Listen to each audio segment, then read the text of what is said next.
दरअसल कंसंट्रेशन शब्द जो जुड़ा है ना, वो हमारी आई बॉल से जुड़ा हुआ है।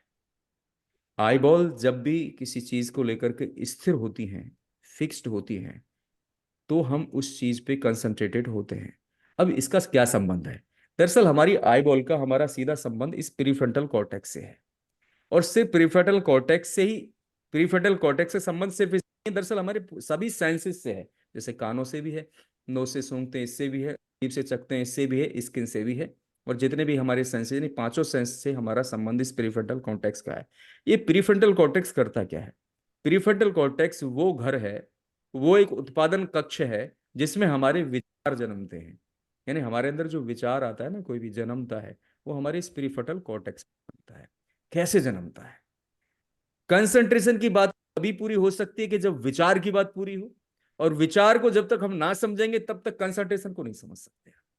तो मैं थोड़ा सा आपको डीप लेके जाऊंगा, लेकिन एक बड़ी साइंस आपको समझ में आएगी। शायद ये साइंस जुड़ी हुई आपको महसूस हो ध्यान से भी, ये साइंस ध्यान से भी उतनी ही जुड़ी हुई है। और ध्यान का मैं बेसिक सिखा रहा हूं आपको फिलहाल, जिसको सभी लोग स्किप करते हैं, और इसको जिसने स्किप किया है वो ध्यान के दह को भी नहीं समझ सकता है, ना महसूस कर पाता, क्योंकि ध्यान समझने जैसा है ही नहीं। ध्यान तो करने जैसा है, होने जैसा है। तो वो हो नहीं पाता लोगों को, आधे अधूरे वापस लौट आते हैं। लेकिन इसको स्किप करते हैं इसलिए लौट के आते हैं। चलो आप इसको थोड़ा समझ जाओ। तरुण जी बस। कैसे समझेंगे? यदि मेरी आईबॉल, मान लीजिए जैसे आप अभी अपनी आईबॉल को मेरे यहाँ पे टिका के रखें कुछ देर तक, या किसी एक पर्टिकुलर पॉइंट पे टिका के, एक डॉट पे टिका के रखें, मान लो दीवार पे आपने एक डॉट बनाया, उस डॉट को सिंपली आप देखते रहें। आपकी यदि आईबॉल में कोई फ्लक्चुएशन ना आए और डॉट को आप देखते रहें, आपके मन में विचार पैदा नहीं हो सकता। विचार पैदा तभी होगा या तो बाहर से कोई आवाज आए, या तो आपकी आईबॉल हिले, वरना उससे पहले विचार पैदा नहीं हो सकता।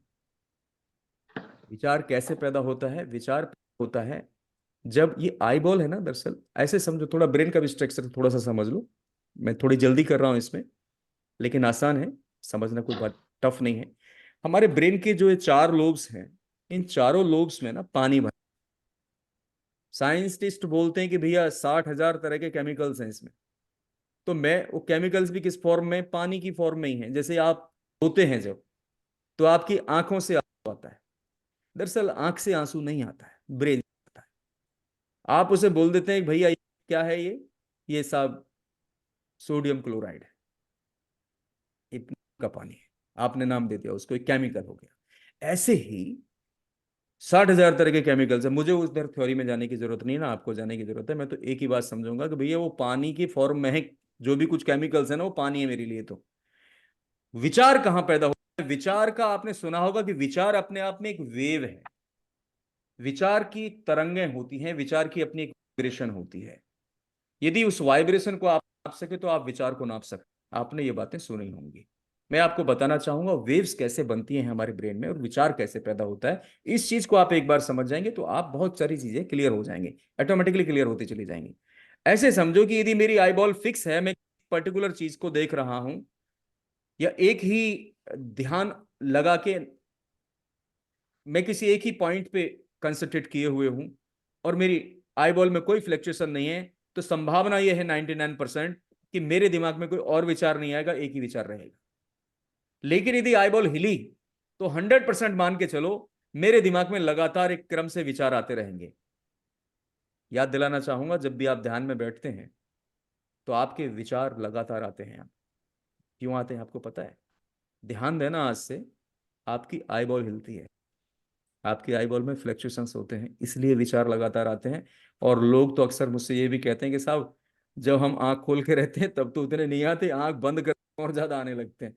आंख बंद करते क्यों ज्यादा आते हैं? क्योंकि आई बॉल हिलती है। आई बॉल हिलेगी तो विचार बनेगा।